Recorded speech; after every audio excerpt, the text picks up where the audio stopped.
हजारीबाग सदर विधानसभा से बीजेपी प्रत्याशी प्रदीप प्रसाद ने कहा कि हमारी ही जीत होगी और जीत के बाद हजारीबाग विधानसभा क्षेत्र एक नए स्वरूप में दिखेगा। बीजेपी प्रत्याशी से बातचीत की हमारे संवाददाता आशीष सिन्हा ने।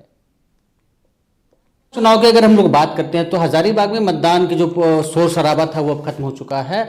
रिजल्ट की बारी अब आ चुकी है और ऐसे में प्रत्याशी जो है हम उनसे बात करेंगे। क्या लगता है कि वो अपने जीत के लिए कितना आसपास है, चूंकि कल रिजल्ट की घोषणा होनी है और ऐसे में हजारीबाग सदर विधानसभा क्षेत्र से भाजपा के प्रत्याशी जो थे प्रदीप प्रसाद हमारे साथ है और इनसे बात करेंगे। हम डे 1 से आश्वस्त हैं और भारतीय जनता पार्टी का ये गढ़ रहा है। लोगों में काफ़ी उत्साह उमंग था भारतीय जनता पार्टी के प्रति मत करने के लिए।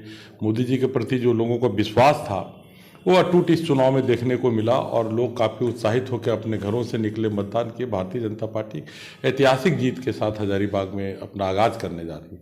क्या लगता है किस क्षेत्र से आपको ज़्यादा मत मिला होगा, जहाँ अच्छा काम किए होंगे आप वहाँ पर? देखिए, हर क्षेत्र से लगभग सेम ही सब जगह मिला कि खास करके एक विशेष समुदाय या संप्रदाय को छोड़ दें, बाकी बात सब जगह से भारतीय जनता पार्टी हर बूथ में लीड करेगी।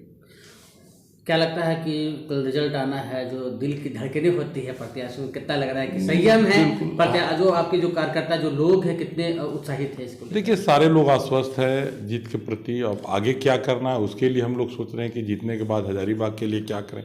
जो लोगों ने भरोसा जताया है हम मेरे ऊपर और पार्टी के ऊपर, तो उससे निश्चित तौर पे उसमें हम लोग खरा उतरने का प्रयास करेंगे।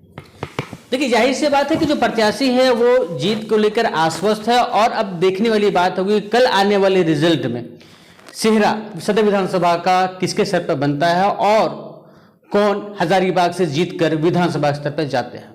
सहयोगी कैमरा पर्सन के साथ आशीष सिन्हा, नक्षत्र न्यूज, हजारीबाग।